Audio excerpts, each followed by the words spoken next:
ఈ రోజు ఎగ్జామ్ రాయాల్సిన నేను ఎగ్జామ్ రాయకుండానే తిరిగి వచ్చేస్తున్నాను. ఎందుకు రాయకుండానే వచ్చేస్తున్నాను అన్నది వీడియో ఎండింగ్ లో చెప్తాను.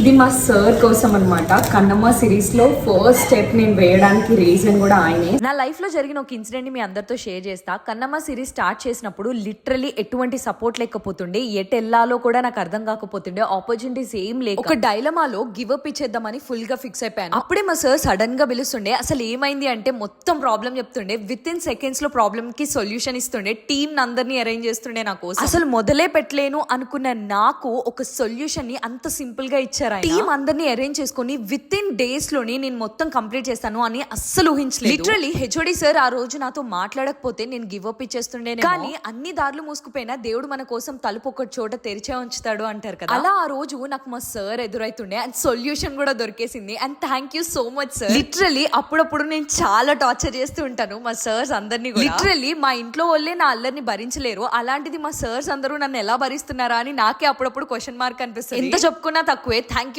You so much sir. Finally మన ఎగ్జామ్ అయితే మిస్ అయిపోయామన్నమాట. మార్నింగ్ వచ్చి ఎగ్జామ్ రాయాల్సిన నేను మధ్యలో ఎన్నో పనులు పెట్టుకొని మనం లేట్ చేస్తున్నాయి అనమాట. లక్కీగా 2-3 డేస్ ఒకటే ఎగ్జామ్ జరుగుతుంది కాబట్టి మనం ఎప్పుడైనా రాసుకోవచ్చు. See in the next vlog.